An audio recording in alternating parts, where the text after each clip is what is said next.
Tragedia y venganza. Secuestran y matan a una niña en Taxco, Guerrero. Los pobladores linchan a la presunta responsable frente a los policías. Escala el pleito.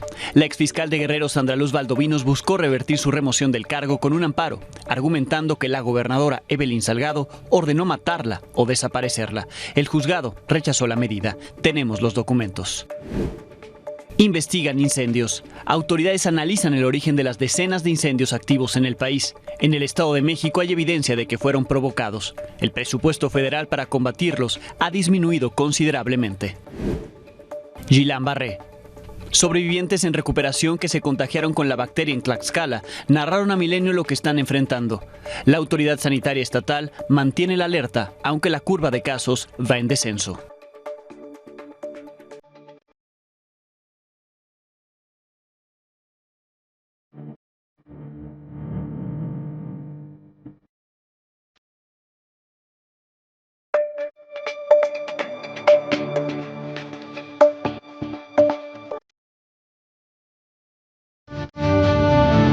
Muy buenas noches. Las celebraciones del Jueves Santo en Taxco, Guerrero, uno de los lugares más emblemáticos en Semana Santa, se vieron opacadas por la muestra de la brutalidad humana.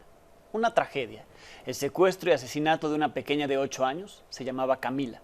Había ido a nadar a una casa donde le invitaron, ya no regresó. Cuando detuvieron a los presuntos responsables, frente a los policías, pobladores llegaron a lincharlos. A una de ellos la mataron. Insisto, muestra de la brutalidad humana por donde quiera que se vea este caso.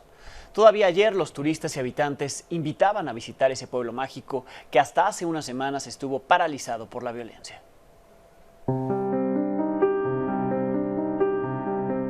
La gente muy simpática, la comida muy buena, el guía también nos ha tratado súper bien. Muy chévere, muy bonito, muy turístico, el lugar es muy bonito. Todo el mundo es bienvenido aquí a Taxco, que vengan, que lo disfruten.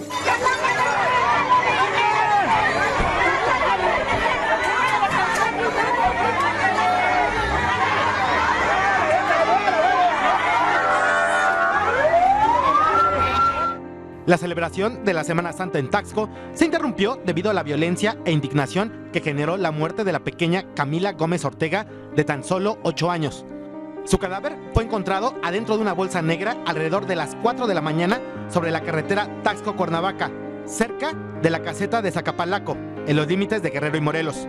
La furia de vecinos y familiares se disparó luego de la difusión de al menos 3 videos de cámaras de seguridad en los que se ve a Camila entrar a la casa de una de sus vecinas a donde iría a jugar a la 1 de la tarde del miércoles. Un segundo video muestra a la vecina de Camila salir con un cesto lleno de ropa 1 hora y 6 minutos después, y detrás de ella un hombre cargando una bolsa negra. En el tercer video se ve a la pareja cruzando una calle y metiendo ambos bultos en la cajuela de un taxi color blanco en cuyo toldo se aprecia el número 14, el cual fue localizado desde ayer junto a un conductor que indicó el lugar donde se tiró el cuerpo. Desde anoche, familiares de Camila y vecinos cerraron calles de Taxco y continuaron hasta esta mañana. Pero pues, imagínense, nos hubiéramos esperado hasta las 72 horas, si así que comenzamos a actuar rápido, está pasando y a una niña está muerta. Sin embargo, por la tarde, ante la parálisis de las autoridades, decidieron tomar justicia por sus propias manos. Entraron a la casa de la vecina y luego la lincharon junto a su pareja y a su hijo frente a la mirada indiferente de elementos de seguridad.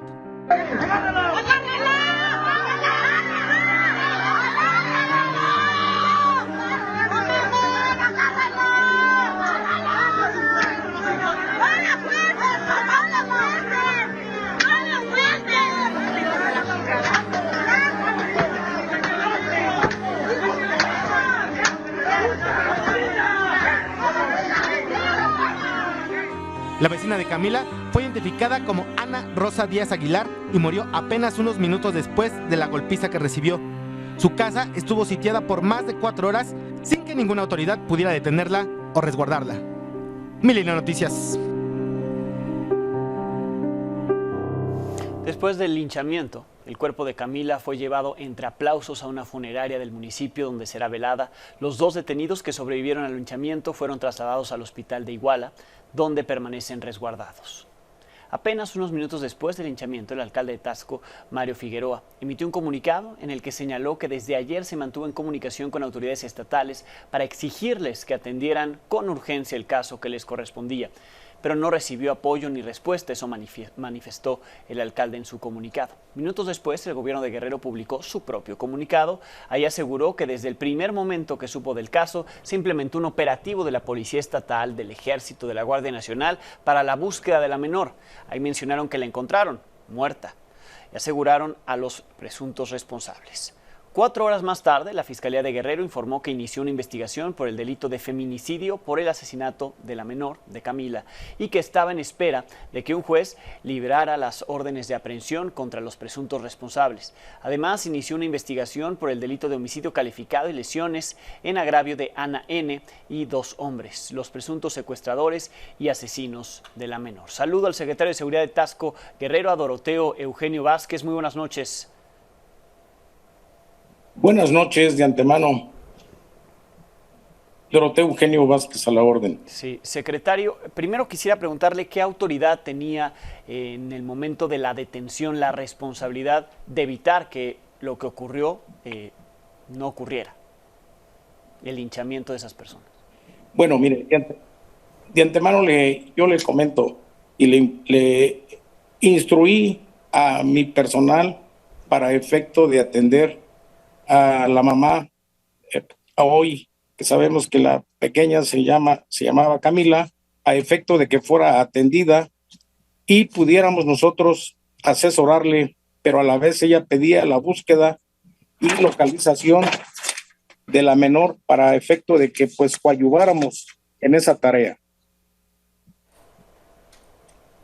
Estaban buscando a la menor, pero hoy hubo una detención. ¿Ahí estaba la policía municipal o era solamente policía estatal la que detuvo a los presuntos responsables? Mire, nosotros tuvimos conocimiento desde la tarde, noche de ayer, y desde allí implementamos el operativo coordinado en las diferentes autoridades de los 3 niveles de gobierno, es decir, en la parte exterior de la casa donde se suponía que estaban los implicados del delito que pues ya conocemos todos, sí, de la menor Camila, que fue pues privada de su libertad, fue desaparecida, y la mamá fue con esa finalidad para apoyarle. Entonces nosotros inmediatamente nos coordinamos a efecto de distribuirnos las tareas de búsqueda y localización. ¿Quién detuvo a los presuntos responsables? Personal de la Policía Municipal. ¿Qué falló en el protocolo? ¿Por qué llegaron los pobladores y pudieron bajarlos? ¿Por qué no se los llevaron? ¿Por qué no había suficientes elementos? Bueno, allí de antemano quiero decirle que pues el Ministerio Público y la Policía Judicial, a ellos les incumbe la investigación y nosotros obviamente coadyuvamos, somos auxiliares del Ministerio Público. La Policía Ministerial, el comandante Benjamín, me pidió apoyo para la búsqueda y localización del vehículo que ya le habían descrito a él, con número 14, del servicio público, y obviamente compartimos la tarea. Yo le comuniqué al director de tránsito, a Protección Civil, a efecto de que coadyuváramos, y obviamente a mi personal de la Policía Municipal para la búsqueda y localización de este vehículo. Y fue que en ese momento, al ir circulando, personal de la Policía Municipal, dependiente de la Dirección de Seguridad Pública Municipal, fue que localizó ese vehículo y obviamente se puso en conocimiento de las autoridades investigadoras. De ahí acuden al domicilio y sacan a las 3 personas, las detienen. No, obviamente nosotros permanecimos a órdenes a efecto de que pues la unidad de antisecuestro realizara su trabajo también, porque hay que recalcar que coadyuvaron también en la tarea de búsqueda y localización y de la investigación, ¿verdad? Ellos obviamente asumieron su tarea también realizando su trabajo. ¿Se tiene, se ha solicitado la renuncia de alguna de las personas, de alguno de los oficiales que participó y que tuvo a bien actuar? ¿Hubo omisión evidente en lo que ocurrió esta tarde? Bueno, nosotros cumplimos órdenes, ¿verdad? Y estamos supeditados a instrucciones superiores cada uno de nuestros mandos. Es decir, cada uno de los niveles de gobierno municipal, estatal, federal, tenemos mandos y obviamente respetamos las injerencias de la jerarquía de cada uno de ellos. O sea, ¿hubo una orden de no actuar entonces? No, porque de ninguna manera cada quien actúa, ¿verdad? Con los protocolos de actuación y con apego a derecho, como lo manifiesta el artículo 21 constitucional, que al Ministerio Público y a la Policía Judicial le incumbe la investigación y la Policía Municipal obviamente la prevención, mas sin embargo nosotros coadyuvamos con el Ministerio Público porque si bien es cierto somos auxiliares de él. Sí, ¿alguna persona ha sido ya presentada ante el órgano interno de control por la actuación de esta tarde? Desconozco al respecto, como le digo, cada uno de nosotros tenemos pues nuestros propios mandos, claro, y obviamente obedecemos instrucciones superiores. Sí, ¿usted ha ofrecido su renuncia después de lo ocurrido?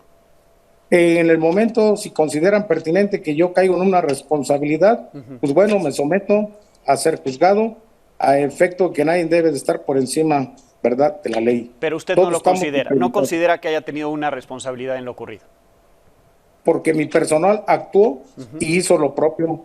Cada quien tiene sus obligaciones y obviamente tenemos ahora sí que una jerarquía, Sí. y nosotros hicimos lo propio. Bien. La prueba está que mis elementos ahí pues estuvieron forcejeando y pues tratando de querer salvar pues la vida de las personas implicadas, más sin embargo la población pues enardecida es difícil de controlar. Lo superó en número y también en la actitud que tenía la población. Hay una mujer muerta. ¿Qué se tiene que hacer para que algo así no vuelva a ocurrir? Pues obviamente que tenemos que redoblar esfuerzos y pues obviamente la coadyuvancia de las diferentes autoridades, porque si ustedes observan en el video, pues mi personal hizo lo propio, ¿verdad? Tratando de defender la integridad, independientemente de que personas que cometan un ilícito o un delito, pues obviamente somos respetuosos y garantes de la ley también, que es un hecho lamentable, porque no tiene nombre lo que pasó, mas sin embargo, nosotros somos garantes de la ley, válgase mi expresión, y somos respetuosos y nos conducimos ahora sí que con los protocolos de actuación policial. Sí, la población estaba enardecida, enojada, por supuesto, por la brutalidad que describimos en un inicio, ¿no? El asesinato, primero secuestro, asesinato de la pequeña Camila, fue el crimen que motivó todo. Estaba enardecida, furiosa, porque creían saber quiénes eran los responsables. Se tenía conocimiento de esos videos. ¿Esas cámaras de seguridad de quién dependen? ¿Del municipio o dependen de la policía estatal? Esas cámaras con las cuales se confirma o se confirmaría la responsabilidad de esas 3 personas. Bueno, nosotros tenemos propias cámaras en un C2 con el cual nosotros pues trabajamos, pero esas cámaras que dieron a conocer, pues obviamente son cámaras privadas. Y que soy respetuoso también, y hasta ahí yo no puedo ahora sí que juzgar. Exhibieron esos videos y que pues una vez que los exhiben, pues esos videos están contaminados porque de antemano para un juicio legal pues se tiene que guardar cierta privacidad para la búsqueda y localización de los presuntos implicados. Sí, la autoridad municipal y su policía, la policía de Taxco, sintió cierto abandono, descoordinación hoy por parte de las demás. Me dice que empezaron todo el operativo, que estaban coordinados, pero al momento de la detención y al momento en que se genera toda esa trifulca que termina con la vida de una persona, se veían solos los oficiales que dependen de usted. Estaba la policía estatal, estaban los militares, hay imágenes donde se les ve, pero no parece que estén coordinados. Creo que pasó una situación, dada la situación de que pues la población estaba enardecida, pues obviamente para no caer, pues ahora sí que pues en responsabilidad, lo que se le dijo a los elementos, mantener la calma, mantener el diálogo, porque es lo mejor, buscar la cordura, obviamente con las personas, porque se les preguntaba que quienes venían al frente, decían, no, pues aquí nadie hay mandos, aquí venimos parejo, bueno, correcto, entonces nosotros no venimos con el afán, ¿verdad?, de rescatar o en su momento proteger a estas personas, lo que queremos es que pues, déjennos trabajar a efecto de que se proceda ante la autoridad correspondiente si son responsables de un delito que pues cometieron, que sean juzgados y la autoridad investigadora será la que finque responsabilidad por lo que hayan hecho o lo que tenían ya planeado. Usted se mantiene en el cargo y disponible en caso de que la autoridad judicial lo requiera. Pues yo estaré atento y soy respetuoso y soy garante de las leyes, a efecto de que si me llaman a comparecer, pues con todo gusto, ¿no? Bien.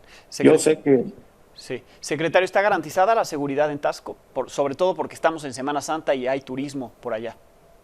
La seguridad se garantizó porque previa coordinación con todos los 3 niveles de gobierno se hicieron obviamente pues reuniones a efecto de que pues hiciéramos la planeación. Yo, su servidor, presenté una planeación al respecto de todas las autoridades involucradas como municipio y pues creo que está garantizada la seguridad. Bien, secretario, le agradezco el tiempo. Buenas noches, muchas gracias por de antemano invitarme a su noticiero. Muchas gracias. Gracias, es Doroteo Vázquez, es el secretario de Seguridad en Taxco, Guerrero. Ya por la tarde, un grupo de mujeres feministas y habitantes de Taxco marcharon por las calles del municipio para exigir justicia para Camila, pidieron que se emita una alerta de violencia de género. Al final, realizaron un mitin. No me cuidan mis amigas. Escucha, idiota, las niñas no se tocan. Y hace unos momentos conversé con Tomás Martínez, el sacerdote de la parroquia Santa Prisca, ahí en Taxco. Me confirmó que las celebraciones de Semana Santa continúan a pesar de lo sucedido, calificó el linchamiento de hoy como un hecho aislado y dijo que en momentos como este es cuando se tienen que fortalecer los valores. Estamos consternados, pero de pie, no se suspende nada. Es el momento de demostrar la fortaleza de quienes vivimos en Taxco. Este es un hecho aislado. Hay antecedentes, antecedentes de las personas implicadas. Llega el momento en que el hilo se rompe. Sí. Lo que pasa en Guerrero es realmente preocupante. El asesinato del normalista Yanqui Cotán Gómez lo evidenció hace exactamente 3 semanas. Terminó en renuncias y en la remoción de la fiscal Sandra Luz Valdovinos, que ha intentado todo para ser restituida en el cargo. Por ejemplo, tramitó un amparo contra la determinación de la gobernadora de quitarla de ahí, que tuvo además el respaldo del Congreso para destituirla. En los argumentos de la exfiscal se asegura que la gobernadora Evelyn Salgado dio la orden de matarla o de desaparecerla, así como lo escucha. A ese nivel de acusaciones llegó el pleito entre ambas. Aquí los detalles. 2 días después de que la gobernadora de Guerrero anunció la destitución de la fiscal Sandra Luz Valdovinos, esta tramitó un amparo contra una supuesta orden verbal de ser asesinada, de atacar su libertad personal y de hacerla víctima de desaparición forzada. En el amparo señala a la gobernadora, al secretario de Seguridad Pública y a otros mandos de la Policía Estatal como responsables. El caso llegó al Juzgado 10º de Distrito en Guerrero, que le otorgó una suspensión de plano para que cesen los posibles actos que reclamó, referentes a las órdenes verbales de atentar contra su vida, atacar su integridad y desaparición forzada. Pero no tiene efectos contra su remoción como fiscal. El pasado 22 de marzo, la Consejería Jurídica del Gobierno de Guerrero tramitó una impugnación ante el primer tribunal colegiado en materia penal y administrativa del Estado, según consta en registros judiciales. Otro de los reclamos que hizo el exfiscal fue la omisión de un procedimiento y la falta de citación para respetar su derecho a una audiencia.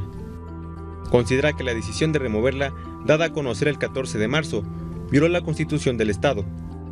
Pero el artículo 142 establece la facultad de la gobernadora para separarla del cargo por causas graves, como la fuga del policía acusado de disparar contra el normalista Yanqui Cotán Gómez. Según el documento del amparo indirecto, Sandra Luz Valdovinos también tramitó otro amparo contra una posible orden de aprehensión en su contra. Milenio Noticias. Esta tarde en Chiapas falleció el diputado federal con licencia Juan Pablo Montes de Oca, después de que se desplomó la avioneta en la que iba con matrícula XBSKA. El accidente ocurrió en una zona montañosa del municipio de Salto de Agua alrededor de las 3 de la tarde, después de que despegó de Tuxtla Gutiérrez, se dirigía al Aeropuerto Internacional de Palenque. Junto con el diputado iban 5 personas, entre ellas su esposa y sus hijos, de Tuxtla Gutiérrez a Palenque, Chiapas. Ahí la avioneta, ahí está la ruta que seguía y el momento en que se precipitó. Cayó y no hubo sobrevivientes. El INE aprobó a los moderadores del segundo debate presidencial. Se trata de los periodistas Adriana Pérez Cañedo y Alejandro Cacho, quienes habían sido propuestos por la Comisión Temporal de Debates en esta semana. El ejercicio se realizará el próximo 28 de abril en los estudios Churubusco. Será a las 8 de la noche. Los temas que se abordarán en el segundo encuentro entre las y el candidato presidenciales serán crecimiento económico, empleo e inflación, infraestructura y desarrollo, pobreza y desigualdad y cambio climático y desarrollo sustentable. Les recuerdo que el primero todavía no es el próximo 7 de abril. Previo a que se decidiera este tema de los moderadores del segundo debate, en la sesión del INE se dio, como ya es costumbre, un intercambio de declaraciones entre los representantes de Morena y los partidos de oposición. Todo por las imágenes que ayer propuso Xóchitl Gálvez al INE con el logotipo del propio instituto para que no se usen programas sociales con fines electorales, y así se puso la discusión o el circo.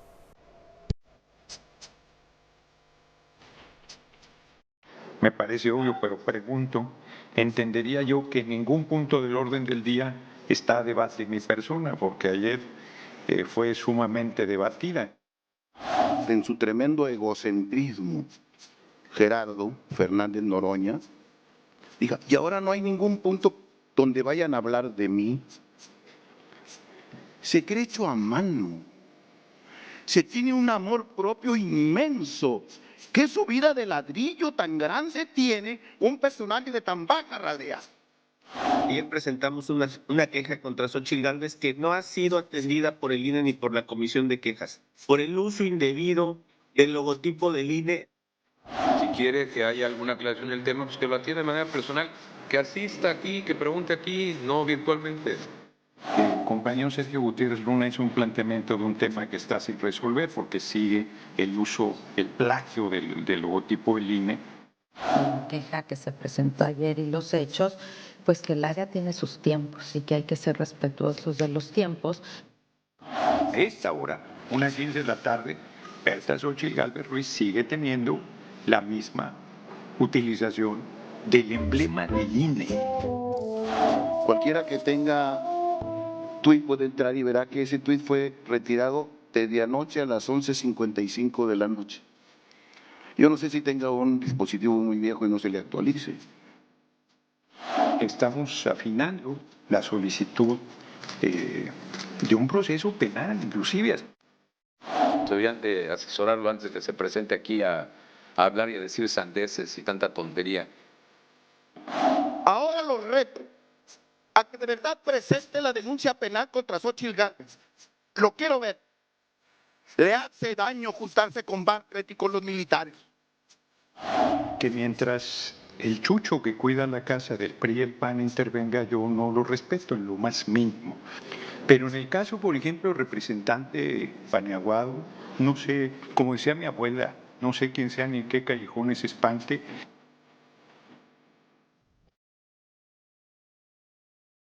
En la bitácora de las campañas presidenciales, Jorge Álvarez Maínez se quedó en la Ciudad de México, asistió a la toma de protesta de candidaturas a las alcaldías y diputaciones de su partido, planteó otorgar 300,000 millones de pesos más al presupuesto del Valle de México destinados a varios rubros, aseguró que en las próximas encuestas se encontrará en segundo lugar de la contienda electoral.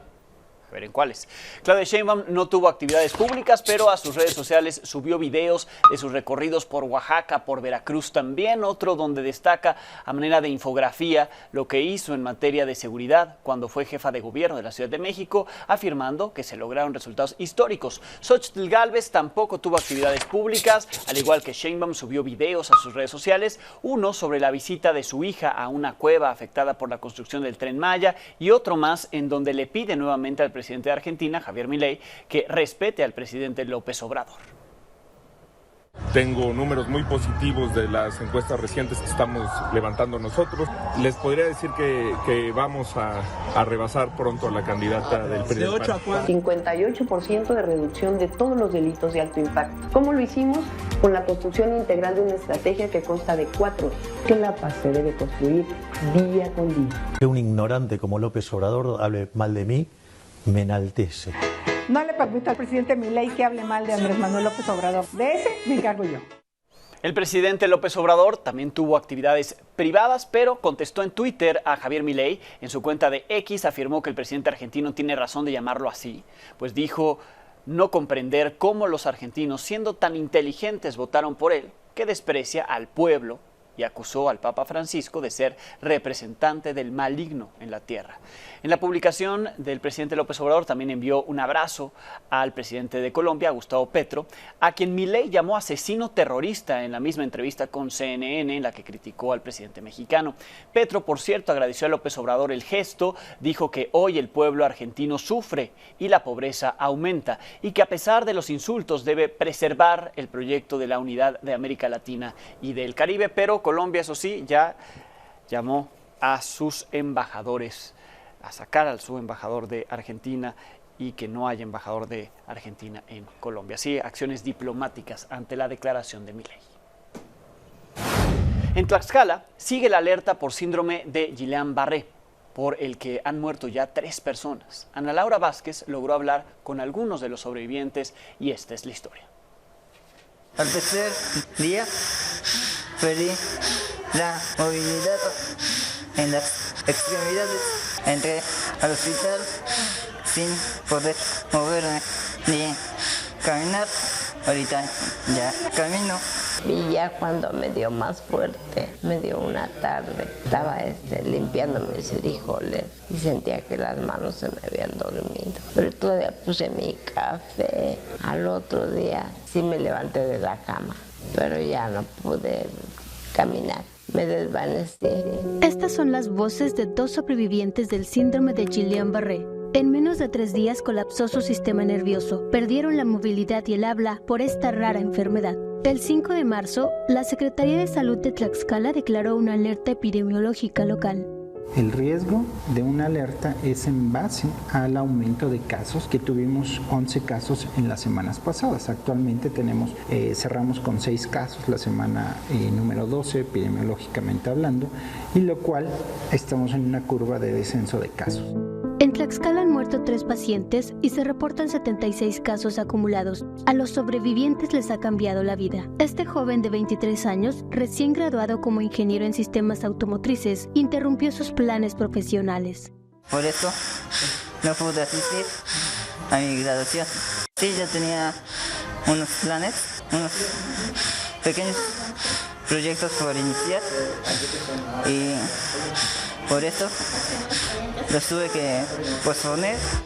La enfermedad puede producirse por una infección bacteriana o viral aguda y afecta la movilidad de los músculos al grado de provocar parálisis. El único tratamiento es la inmunoglobulina. Aquí no hay edad para el Guillain-Barré, puede dar a personas jóvenes, a personas adultas o adultos mayores. De hecho, Guillain-Barré deja muchísimas complicaciones, pero para irla subsanando, sobre todo escaras por decúbito cuando están en cama, problemas pulmonares y deformidades. La Secretaría de Salud relaciona el síndrome de Guillain-Barré con el consumo de pollo contaminado por la bacteria Campylobacter jejuni. Sin embargo, al menos en estos 2 casos, los pacientes aseguran no haber consumido esta carne. Estos pacientes pasaron semanas intubados. Mientras las autoridades investigan causas, ellos tratan de recuperar su movilidad y su vida. Desde Tlaxcala para Milenio Noticias, Ana Laura Vázquez. Siguen los incendios forestales en el país. La Comisión Nacional Forestal reportó al corte de hoy 126 incendios activos con una superficie afectada de más de 8,000 hectáreas en 17 estados. En pantalla puede ver el mapa, ahí están los datos de CONAFOR. Además, se reportaron 23 áreas naturales protegidas en la misma situación, con incendios. La entidad con mayor número de incendios activos es el Estado de México, 23. Veracruz es el que concentra el mayor número de hectáreas afectadas, con más de 2,200. En comparación con el 2014, ha habido una evidente disminución en el presupuesto destinado a esta Comisión de Protección a los Bosques, la CONAFOR, pasando de una cantidad asignada de más de 7,000 millones de pesos hace 10 años a 2,000 millones en el 2024. Y aunque las causas de estos incendios son distintas, en el Estado de México habitantes han detectado, incluso han documentado que personas presuntamente estarían involucradas en provocar algunos de ellos. Este es un trabajo de Mario Rodríguez.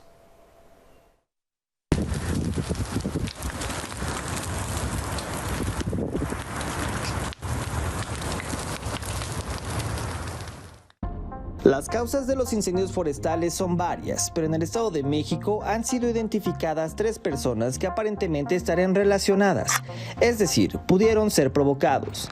En Naucalpan, una cámara de videovigilancia captó el momento en el que un hombre toma un papel y lo enciende. Posteriormente lo arroja en un pastizal y las llamas crecen. En el municipio de Ocoyoacac, en la zona conocida como La Lagunilla, el fuego fue presuntamente provocado por un hombre que llevaba consigo varios encendedores. El sujeto fue arrestado. Y en Lerma, vecinos detectaron a un hombre que supuestamente comenzó un incendio. Lo persiguieron, pero no pudieron detenerlo. Presuntamente es vecino de la zona. ¡Ven acá! ¡Ven acá, güey! ¡Ey! ¡Órale, hijo de su puta madre! ¡Agárralo, agárralo! ¡Agárralo, hijo de su puta madre! Mira, vente acá, va a salir acá en la calle, nomás vente, vamos a verlo acá. Sí, es provocado, porque ahorita de este tiempo que hemos estado subiendo, lamentablemente va a un punto y ya a unos cuantos metros ya empezó el otro. Si bien no se sabe si fueron provocados, el gobierno mexiquense prepara una serie de denuncias al respecto. Pensamos que en los casos donde haya de acciones deliberadas tiene que haber castigo. Hasta la tarde de este jueves se reportaron 20 incendios activos en los municipios de Gilotzingo, Malinalco, Chalco, Villa Guerrero, por mencionar algunos. Desde el Estado de México, para Milenio Noticias, Mario Rodríguez. 3 de las víctimas mexicanas tras la caída del puente Francis Scott Key en Baltimore, en Estados Unidos, son familiares, 3 de ellos. Esto lo confirmó la Secretaría del Migrante del gobierno de Michoacán. Precisó que 2 son originarios del municipio de Apatzingán, otro es de Veracruz. Uno de los michoacanos fue rescatado con vida, se está recuperando. Los familiares piden prudencia en el tema y que no se revele la identidad de ellos. Allá en Baltimore continúa la investigación del accidente a cargo de la Junta Nacional de Seguridad de Transporte. Hoy revisaron el barco carguero que chocó contra ese puente. Lo inspeccionaron tanto los daños, también ya analizan la caja negra. La Corte Internacional de Justicia exigió hoy a Israel evitar que su ejército cometa actos de genocidio contra los palestinos en Gaza o impida la entrega de asistencia humanitaria urgente, pues la hambruna en Gaza ya está presente y las condiciones de vida de los palestinos cada vez empeoran.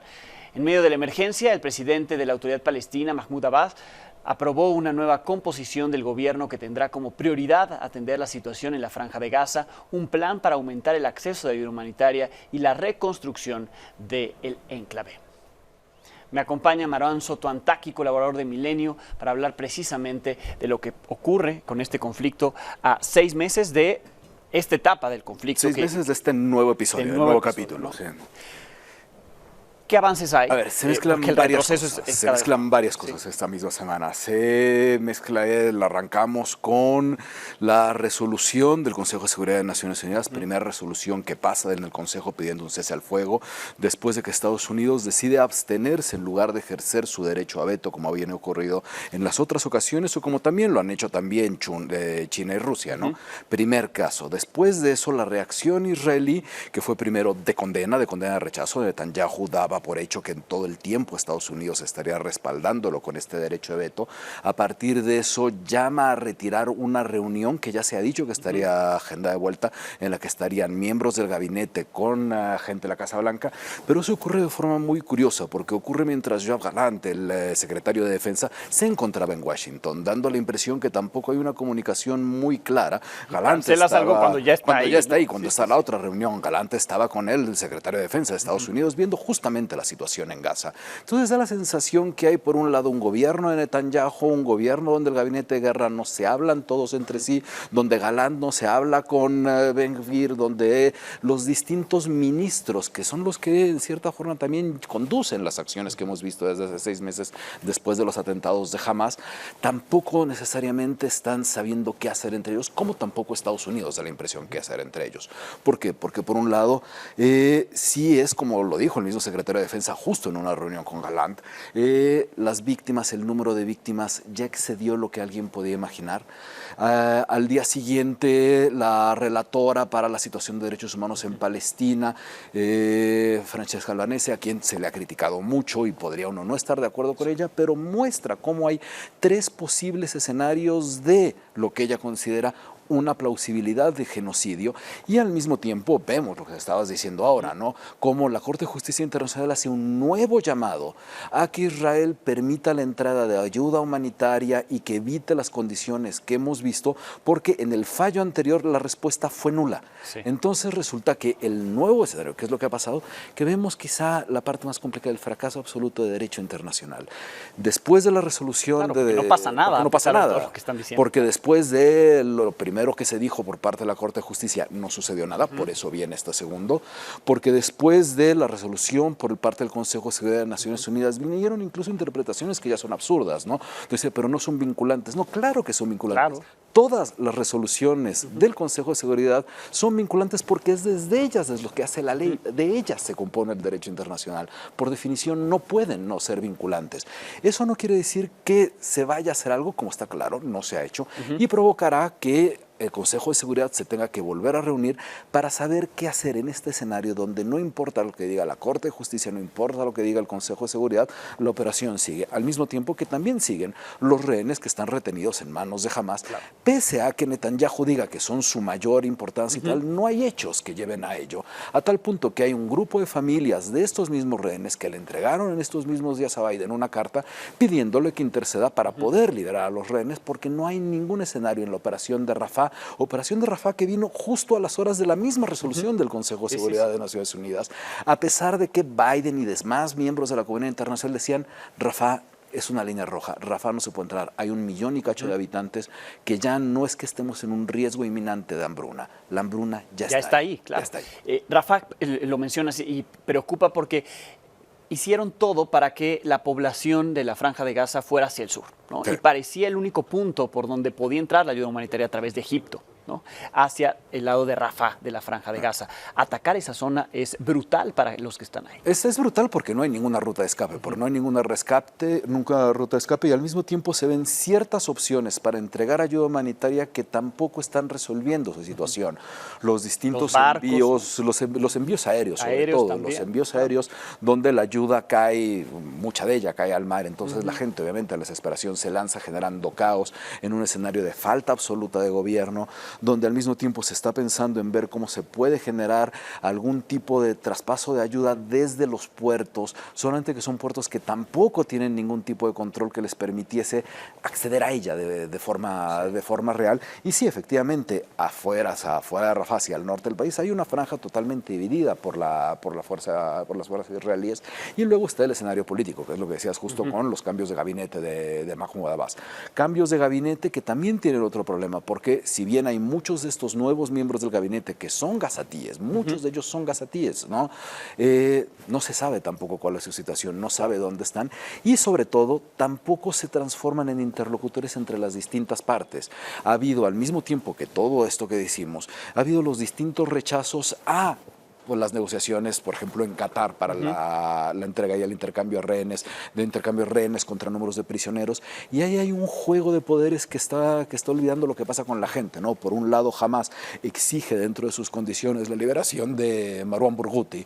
Marwan Barghouti era uno de los jefes del brazo armado de Fatah, que es un imposible, que, o sea, no hay manera que lo liberen, pero al mismo tiempo es alguien que lo ven como uno de los posibles líderes palestinos que no existen tampoco. Entonces estamos encontrándonos ya en una encrucijada demasiado complicada. Tremendo. 6 meses se cumple la próxima semana, Marwan. Gracias por ayudarnos a entender parte de lo que está ocurriendo. Querido Alex, muchísimas gracias. Gracias. Marwan Sotontaki. Pausa.